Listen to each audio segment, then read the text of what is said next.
Here we have a fascinating matchup that's flying under the radar, and honestly, it shouldn't be. James Madison travels to Louisville on Friday night, and while the Cardinals are getting most of the attention as heavy favorites, there are some really intriguing storylines brewing beneath the surface. Let me start with what caught my eye immediately. Both teams are coming off absolutely dominant season openers, but in completely different ways. Louisville put up 543 total yards against Eastern Kentucky, with Isaac Brown averaging over 20 yards per carry. I mean, that's just ridiculous. But here's the thing, and this is where it gets interesting. They also turned the ball over 3 times and got flagged 12 times for over 100 yards in penalties. That's the most penalties they've had under Jeff Brown. And against a team like James Madison, those mistakes could be costly. Now, James Madison, they quietly dismantled their opponent 45-10, outgaining them 458-148. But what really stands out is how they did it. They're running a dual quarterback system with Alonza Barnett III and Matthew Sluka, and it worked beautifully. Both guys threw touchdowns, both guys ran for scores. That's a nightmare to prepare for as a defensive coordinator. And here's something that makes this even more compelling. Barnett is coming back from an ACL tear that ended his season last year. The guy looked completely healthy, showed no limitations whatsoever. When you combine that with their offensive explosiveness, they had a 59-yard touchdown run from Wayne Knight. You're looking at a team that could give Louisville some real problems. The betting market has Louisville favored by, let's see. They're getting significant points here. But what's interesting is the power rankings suggest there might actually be some value on the Cardinals. They're rated as the solidly stronger team, but James Madison has that kind of balanced attack that can keep pace with high-scoring offenses. Louisville's new quarterback Miller Moss looked really sharp in his debut, 17 of 25 for 223 yards, hit 8 different receivers. The guy transferred in from USC, so he's got the arm talent. But again, it's those turnovers that worry me. Against Eastern Kentucky, all 3 of their giveaways led directly to touchdowns. You can't do that against a James Madison team that's firing on all cylinders. What I find really fascinating is the timing here. Both teams are coming off short weeks, which usually favors the more talented roster. But James Madison showed such good depth in their opener. Their special teams blocked a punt for a touchdown. Their defense created short fields. This feels like a complete team that's well coached and ready for this kind of spot. The weather should be pretty neutral, 65 degrees at kickoff, winds around 8 to 10 miles per hour from the northwest. Nothing that's going to dramatically impact the game, though those gusts up to 15 might make some of the deeper throws a little trickier. Here's what I keep coming back to, though. Louisville could be ranked after this week with another win. Boise State and Baylor both lost, so the Cardinals should jump into the AP Top 25. That's additional motivation, additional confidence, but it's also additional pressure, especially at home against a team that nobody's really talking about. James Madison has that dangerous combination of experience and hunger. Barnett's back healthy, they've got multiple offensive weapons, and they just put together one of those performances that shows everything clicking at the right time. Their dual quarterback system isn't just a gimmick, it's giving them real tactical advantages. I think the key matchup here is going to be Louisville's explosive offense against James Madison's opportunistic defense and special teams. The Cardinals can clearly move the ball, but can they take care of it? And can James Madison's offense, which looks so balanced and deep, keep pace in what could turn into a shootout? This feels like one of those Friday night games that could surprise a lot of people. Louisville has the talent edge, no question, but James Madison has the kind of complete team performance and coaching that can steal games on the road. With both teams coming off short weeks and both looking really sharp offensively, this could be a lot more competitive than the betting market suggests. The bottom line? Don't sleep on James Madison in this spot. They've got the weapons, they've got the health, and they've got that early season confidence that can carry teams to unexpected results.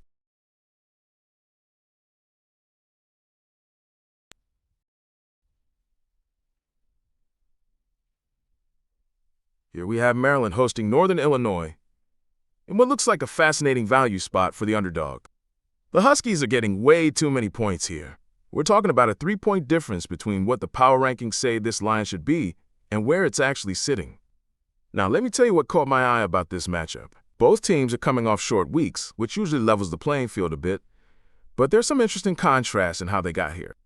Maryland just put on a defensive clinic against Florida Atlantic, intercepting 6 passes, their most since 1998. That's not a typo, folks. 6 picks, including a pick 6, and even a safety. Their freshman quarterback, Malik Washington, started rough. 3 of 11 to start. But then he just flipped a switch. Ended up 27 of 43 for 258 yards and 3 touchdowns, all coming in that second quarter when he settled in. But here's the thing that worries me about Maryland. They committed 14 penalties in that game. 14, 5 of them came on FAU's opening drive alone. Against a team like Northern Illinois that's going to be looking for every edge they can get, those self-inflicted wounds could be absolutely killer. Speaking of Northern Illinois, they had their own drama against Holy Cross. Their starting quarterback, Josh Holst, had to be helped off the field with an injury after throwing for just 101 yards. So Jackson Porter came in and, well, that creates some uncertainty at the most important position on the field. The good news for the Huskies, their ground game looks solid with transfer running back Kayvon Wright making an immediate impact. 77 yards on 11 carries, including a 45-yard run on his very first touch. And here's the kicker. Literally, they've got a weapon in the return game. Devion Reynolds took a kickoff back 96 yards for the game-winning touchdown. That's the kind of special teams explosiveness that can flip a game in an instant. But there's a flip side to that special team story. NIU nearly gave the game away when they allowed a 97-yard kickoff return touchdown to Holy Cross. So it's feast or famine on special teams for both coverage and returns. Look, the power rankings tell us Maryland should be favored, but by about 3 points less than what the betting market is saying. That's significant value on Northern Illinois, especially when you consider Maryland's penalty issues and the uncertainty around who's going to be under center for the Huskies. The weather's going to be perfect, 68 degrees at kickoff, light winds from the south, maybe just a trace of moisture in the air. So we won't have any external factors muddying the waters. What really interests me here is the stylistic matchup. Maryland has this ball-hawking defense that created 6 turnovers, but they're also undisciplined with all those penalties. Northern Illinois has a solid running game that can control the clock and keep Maryland's offense off the field, plus that explosive return game that can change field position in a heartbeat. The key question is simple. Can Northern Illinois ground game and special teams create enough short fields and time of possession to overcome Maryland's talent advantage? With a freshman quarterback who's still finding his footing for Maryland and potential quarterback uncertainty for NIU, this could come down to which team makes fewer mistakes. Given the value the market's giving us on Northern Illinois, and considering both teams are dealing with short week preparation, I think the Huskies have a real shot to keep this closer than expected. Maryland's non-conference win streak of 16 games is impressive, but it's also the kind of streak that makes a team ripe for a letdown spot. This feels like one of those games where the underdog hangs around all night, and maybe, just maybe, that special teams magic strikes at the right moment.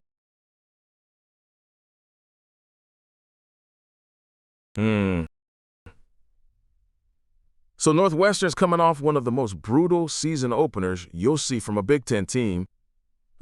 Preston Stone threw 4 picks in his debut against Tulane, including one on his very first pass. And you're thinking, okay, maybe they bounce back against an FCS opponent, right? Well, here's where it gets interesting. Western Illinois just got absolutely demolished by Illinois 52-3. And I'm not talking about a competitive game that got away from them. This was over by halftime when they were down 31-3. Their quarterback Chris Irvin completed just 14 of 29 passes for 134 yards, and honestly, that might have been generous. But here's the thing that caught my attention. Both teams are dealing with the exact same fundamental problem: complete offensive breakdowns under pressure. Northwestern's got this massive offensive line. We're talking 5 starters averaging nearly 6'5", 311 pounds, and Tulane still got 3 sacks while holding them to 76 net rushing yards. That's just bad. In Western Illinois, they managed 1 field goal against Illinois, 1. Their special teams gave up a 69-yard punt return touchdown, their first punt return TD allowed since 2013. So we're looking at a team that couldn't move the ball and couldn't cover kicks. Now, the power rankings have Northwestern in blowout territory here, which makes sense on paper, but I keep coming back to Preston Stone's performance. 4 interceptions, 1 fumble, and his coach is still backing him publicly, saying he's our quarterback. That tells me they're not making a change.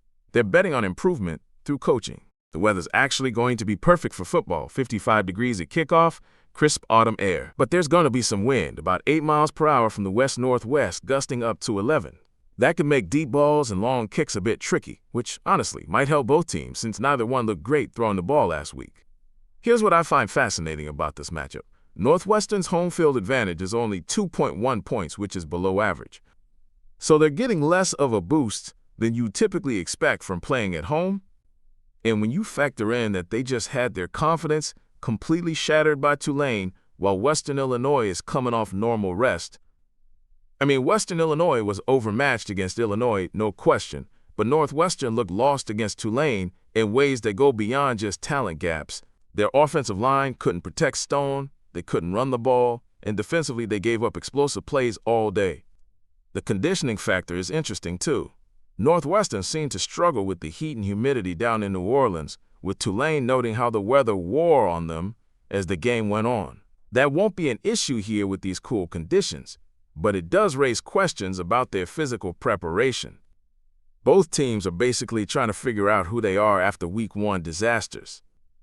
Northwestern's got more talent, obviously, but they've got a quarterback who's probably pressing after that nightmare debut, and Western Illinois, well, they've got nothing to lose at this point. The key thing to watch is whether Northwestern can establish any kind of rhythm early. If Stone starts pressing again and makes another early mistake, this FCS opponent that looked completely overmatched against Illinois might suddenly think they have a shot. And that's when games like this can get really interesting.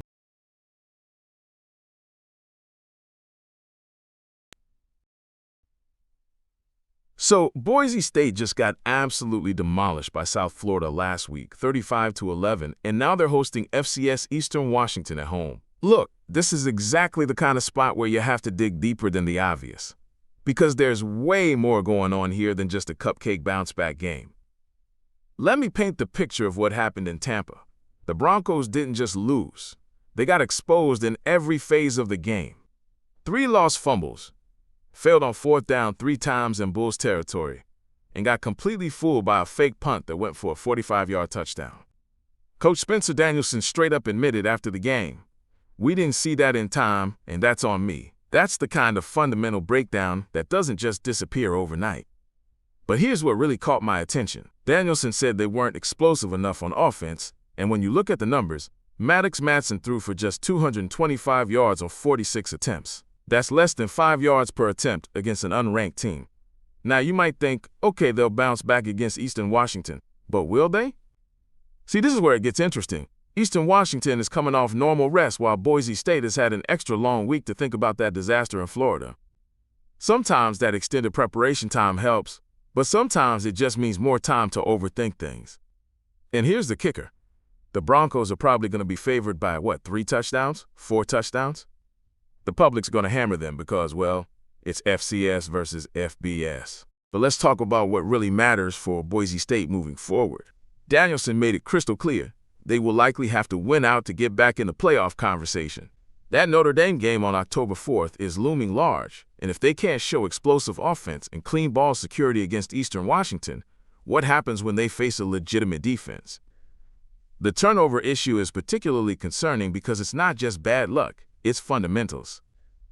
When you lose 3 fumbles in one game, that's a systematic problem with ball security that doesn't magically fix itself. And those 3 4th down failures in opponent territory, that suggests either poor play calling or poor execution in crucial moments. Now Eastern Washington is dealing with a -1 hour time adjustment, which isn't huge, but it's something. They're also playing at 2,700 feet of elevation in Boise, which can affect conditioning for teams not used to it. The weather looks pretty ideal, around 71 degrees at kickoff with just light winds, so conditions won't be a factor. Here's what I'm watching for. Can Boise State actually create the explosive plays they were missing against South Florida? Madsen needs to show he can bounce back from that poor performance, especially with his accuracy and decision-making. If they struggle to move the ball efficiently against an FCS defense, that's a massive red flag heading into the meat of their schedule. The special teams vulnerability is another angle worth considering. Getting burned by a fake punt shows either poor preparation or poor communication, probably both. Eastern Washington coaches are definitely going to study that tape and look for similar opportunities. From a broader perspective, this game is really about whether Boise State can restore confidence and momentum before facing tougher competition. They've got that strong home field advantage, about 3 points according to the metrics, but they need to use it to rebuild their offensive identity. The power rankings still show this as an extreme mismatch, which makes sense on paper. But after what we saw in Tampa, I'm not so sure Boise State is the same team we thought they were coming into the season. Sometimes these get-right games against lesser competition reveal more problems than they solve. If the Broncos come out flat, turn the ball over, or fail to generate explosive plays against Eastern Washington's defense, it's going to raise serious questions about their ceiling this season. But if they can play clean football and show that offensive explosiveness Danielson is looking for, maybe that South Florida game was just a bad day at the office. Either way, this isn't just about covering a big spread. It's about proving they can execute the fundamentals that completely broke down in Florida.